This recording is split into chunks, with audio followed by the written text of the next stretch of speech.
All right. Well, good afternoon, everyone. And thank you for joining as we discuss charitable giving and leaving your legacy. I am Tracy Marciniak, president of the Miller-Dwan Foundation. The Miller-Dwan Foundation is an independent medical foundation whose mission is to improve health care for people residing in northeastern Minnesota and northwestern Wisconsin.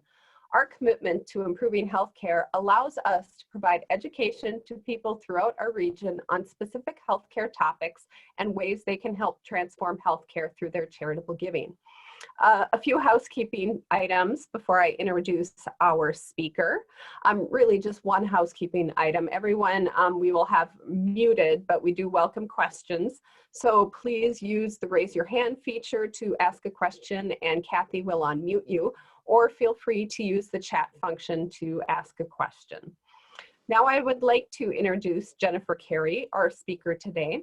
Jenny is an attorney and shareholder with Hanfriede and concentrates her legal practice in areas of real estate and estate planning. She has been recognized by her peers as a super lawyer each year since 2004 and has been listed as a best lawyer in America each year since 2013. Jenny's list of awards, as well as her professional associations and memberships, is lengthy and well-deserved. Jenny is licensed to practice law in Minnesota and Wisconsin and is an active member of both communities.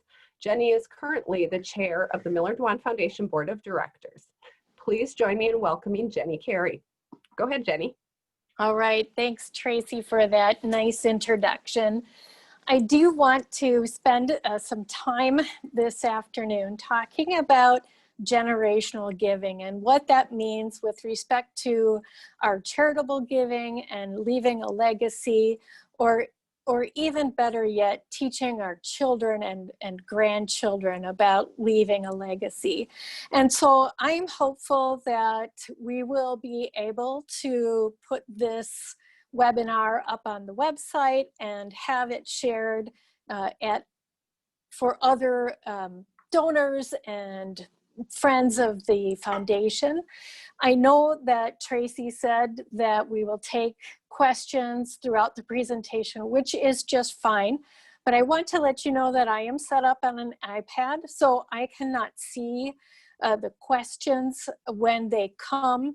They may flash across my screen. So I'm going to ask the folks at Miller-Dwan to make sure that if those questions are waiting for me, that they queue up the questions for me, interrupt me for a bit and ask me so that we can direct attention to them. So I just wanted to make you aware of that at the beginning.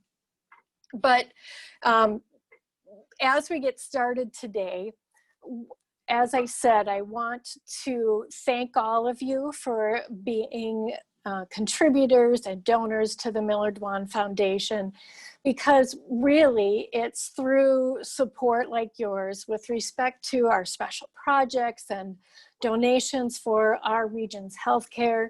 This is what makes Miller-Dwan Foundation what it is. And so all of us listening to this have that in common. And you know, one of the things that's important to us is to make sure that this is available for generations to come. And for that reason, I want to talk about generational gift giving. And it's kind of fun to take a look at what analysts talk about in terms of intergenerational wealth transfer, because they predict that baby boomers alone are going to transfer more than $3 trillion over the next 20 years. And that amount of wealth transfer seems certain, but what's not certain is what the younger generations are going to do with all that money. The foundation has anticipated this wealth transfer, and they've already gotten pretty serious about engaging young adults in gift giving. But one thing that's for sure is that we really need to start to understand each other's values, learn more about what we feel about gift giving. And if we can communicate that to our family members, we can invite our children and grandchildren into these discussions and help grow their desire to give back into the future. And I think that's really important for them to become the stewards that they will be of our region's healthcare. So one of the things that we can do is be very involved in engaging in conversations about values, wealth, philanthropy, our legacy.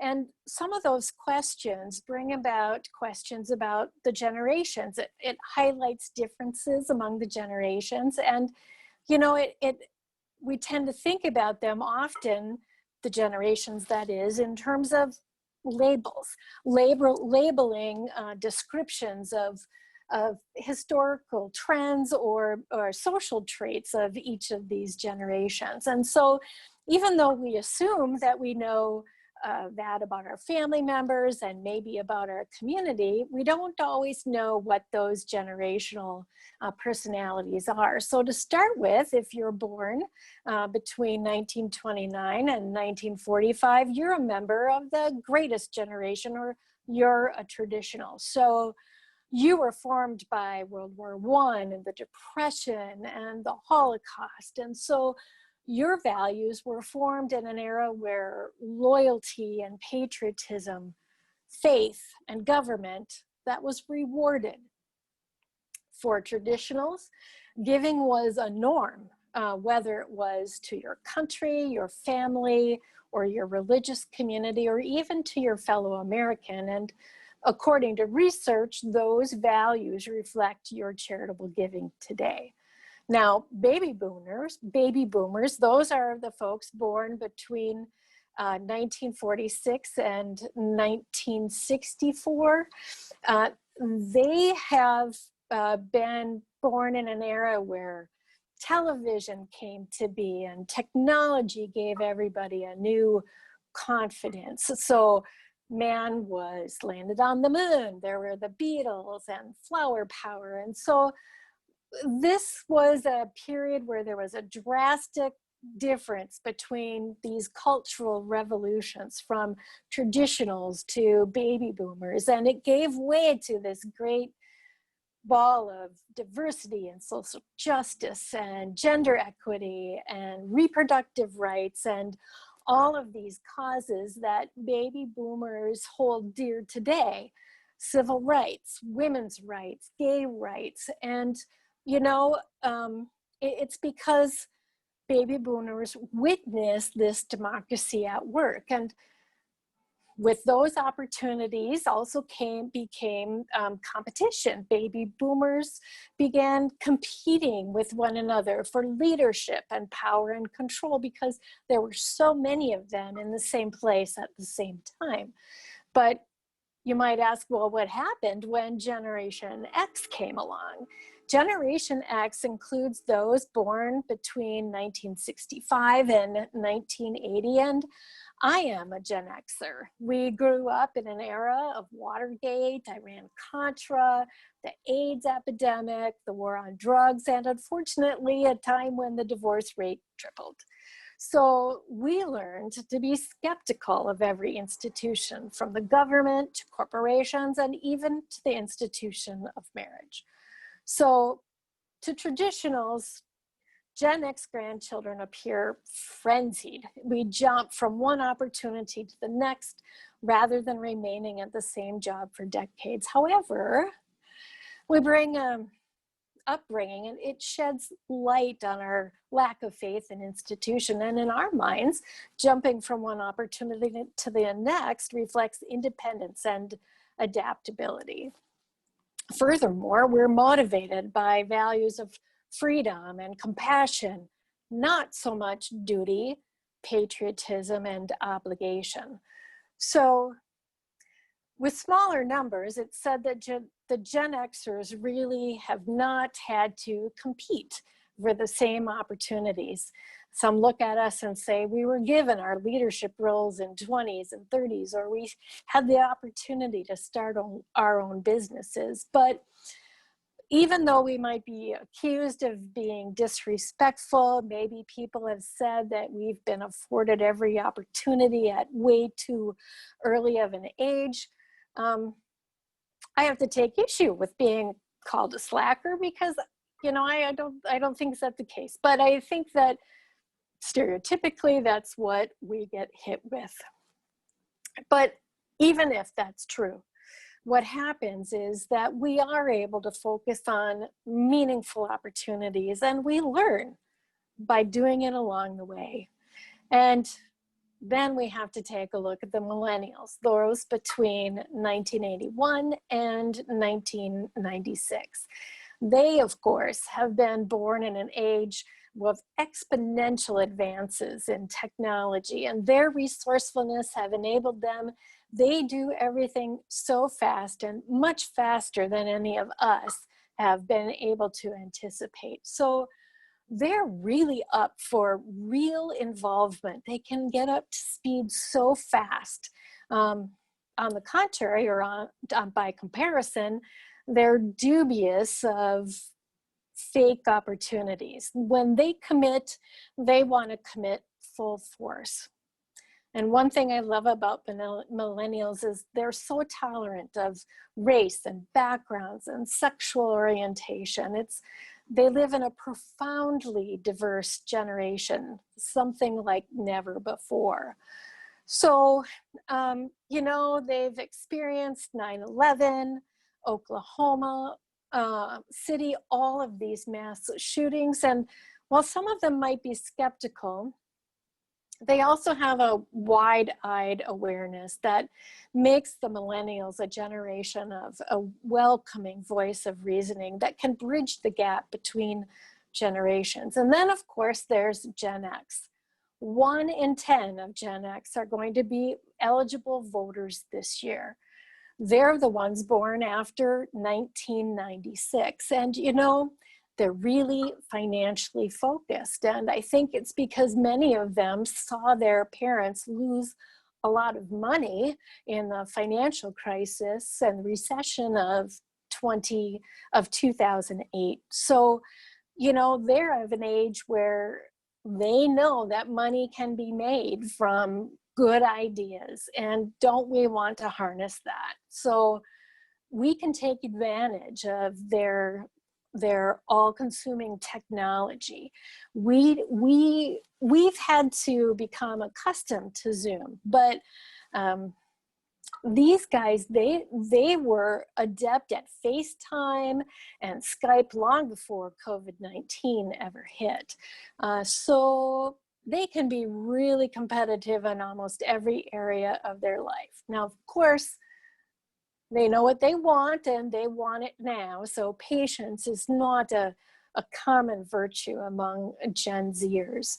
So as I've been talking, the screen has been showing several of the different gift-giving priorities for these different generations. So I want to go back for a second to the screen that talks about the traditionals, those who have the commitment to giving social services and giving to religion.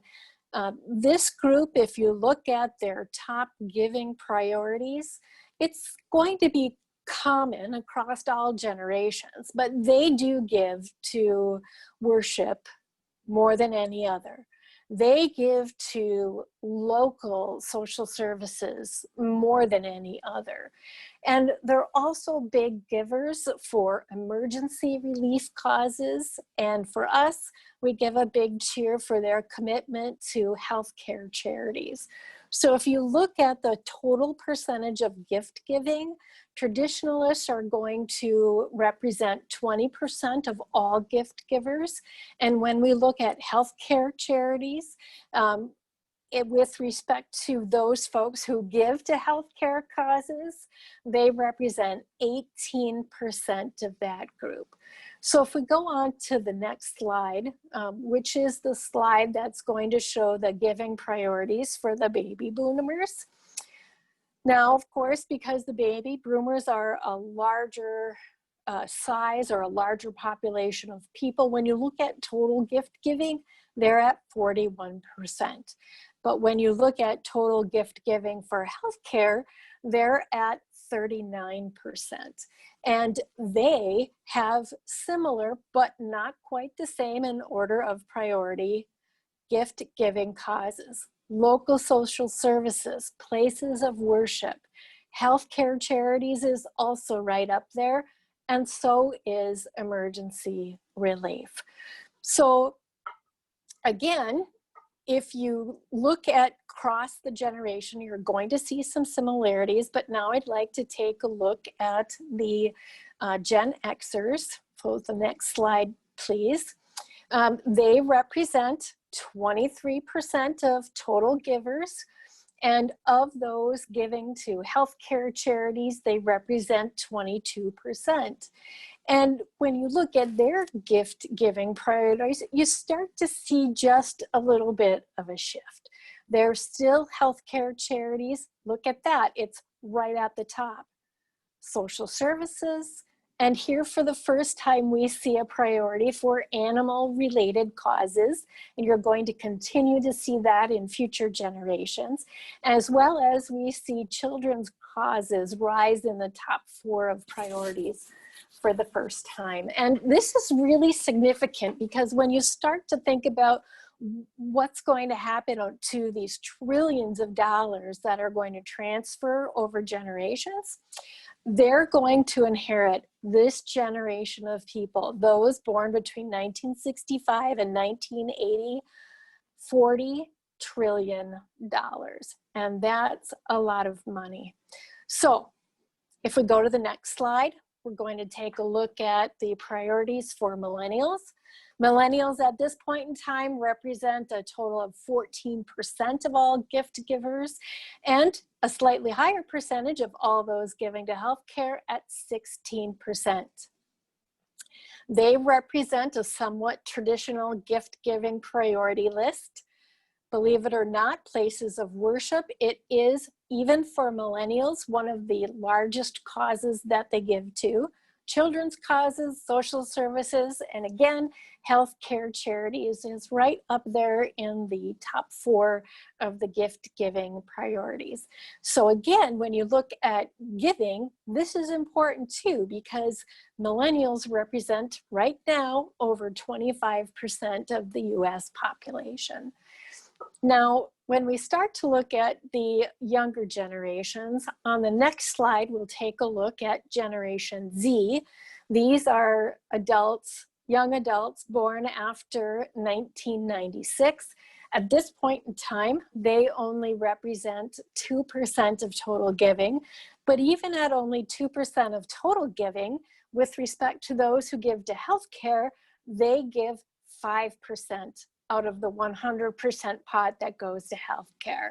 So their priorities include children's causes, animal-related causes, again, healthcare charities are up there, and so are places of worship. So we tend to think of this generation as not being strong givers, but look at this. Of this generation, 30% of them have already donated to an organization. So they are going to be a very important generation of gift givers in the year to come. So one of the things that I mentioned is that, yeah, Miller-Dwan Foundation has been focused a lot on making sure that these young people are really engaged in giving, but there's something that we can do as parents and grandparents as well. Often as a parent and as a community leader, I have to remind myself that it's really important to focus on our children and grandchildren's identity formation and motivational values, because they're still establishing their identities and learning who they are, and they are integrating that into their gift giving. So rather than focusing on what interests me or what interests you, or even what interests them, we can help them figure out what kind of gift giver they are, what their values are, what their goals are, and what their identities in the world are going to be. And one of the best ways to do that is for us to foster dialogue with these generations.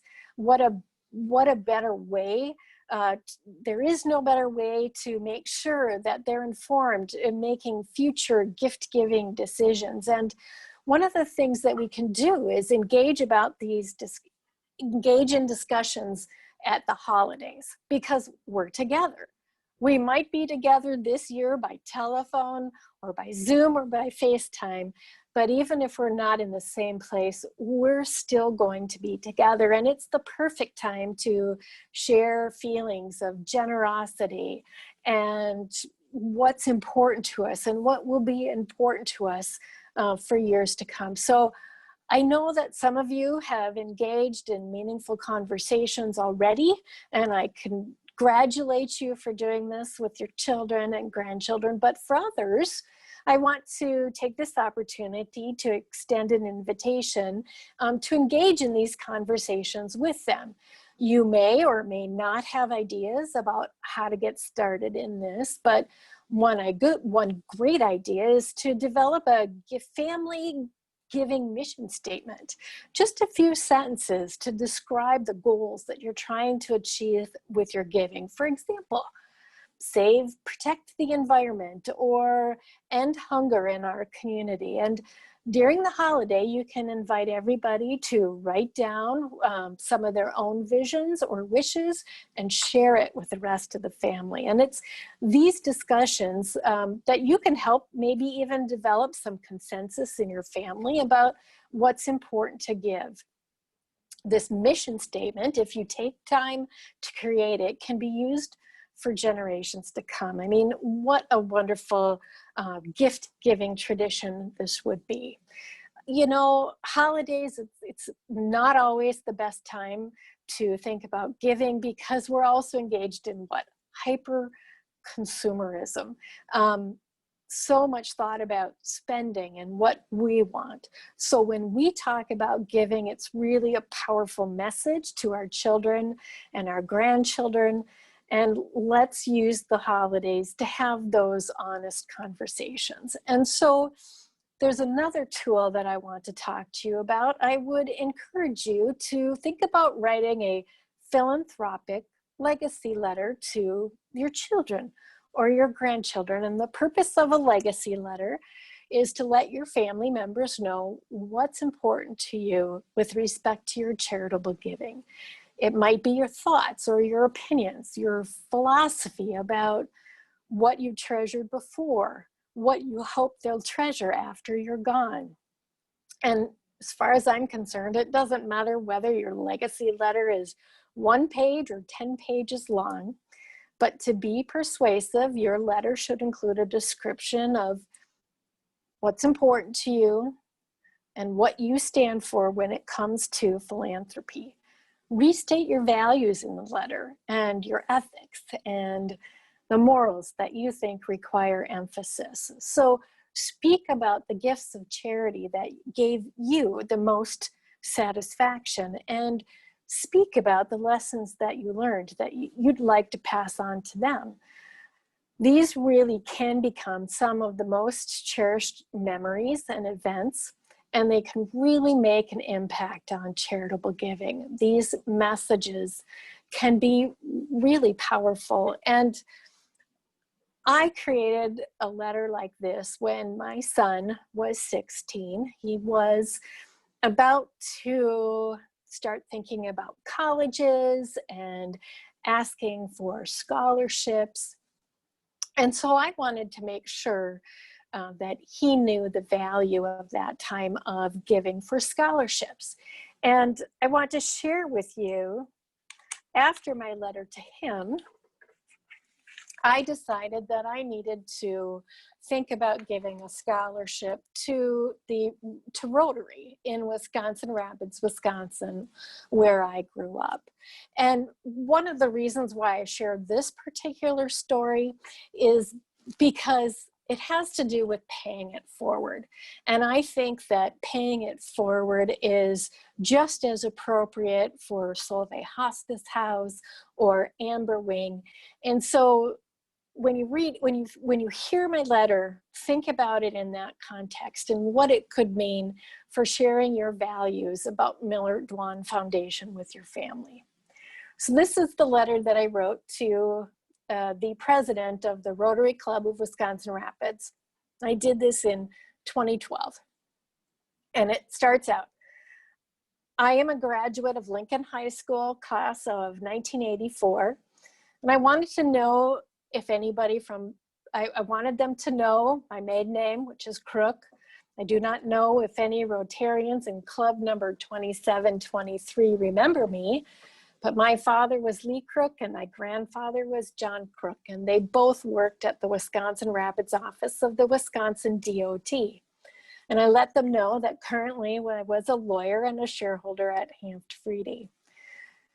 So in my letter, I say that when I graduated from Lincoln High School in 1984, scholarships were need-based, not merit-based. And even though I graduated in the top 2% of my class of more than 600 students, the only scholarship I received was a $300 scholarship from the Wisconsin Rapids Rotary Club.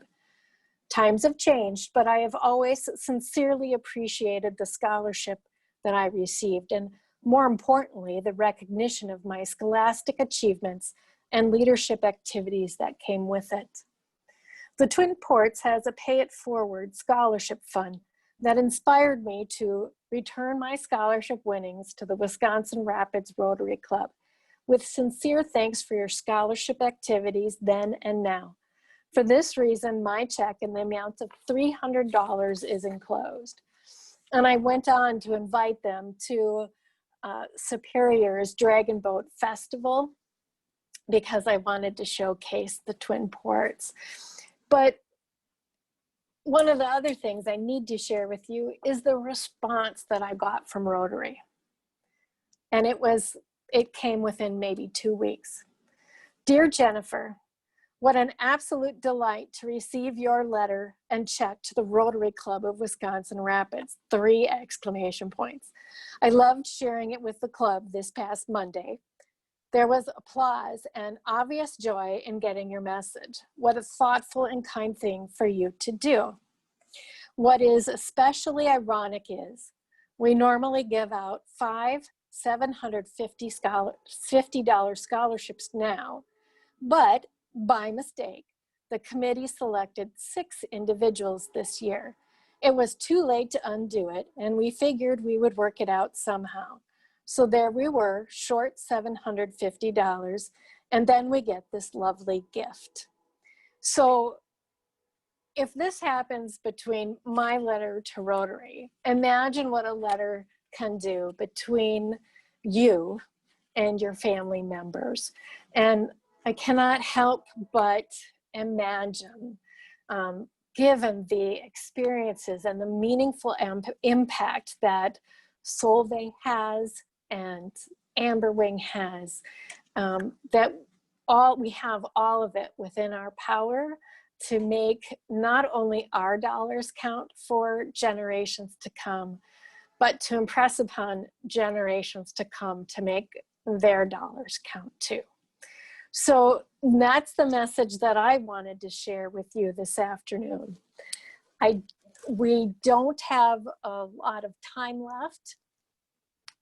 There may be questions about gift giving to charity or the rules involved.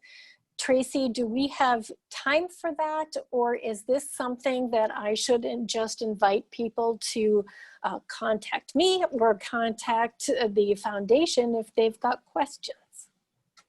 I think we can probably take a question if there is any, and then certainly we can get contact information out for both you and someone at the foundation. Okay, that sounds good. One of the things while we're waiting to see if there is any question is don't forget that 2020 is a great year to give.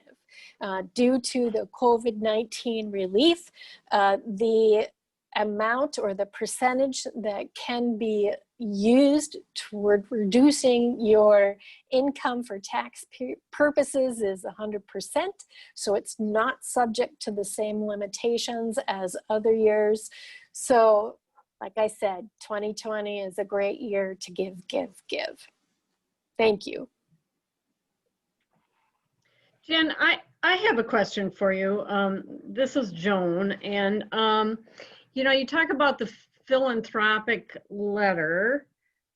Is there a similarly tangible something that perhaps a Gen Zer could do? I know that sometimes they have that burning desire to make a difference and not a whole lot of resources. So what might you suggest in that regard? Well, there's two different ways of looking at that, because in one aspect, the question is, if they don't have grandparents and parents leaning on them, what would they tend to do? And they're going to want to have a direct experience or involvement in their gift giving.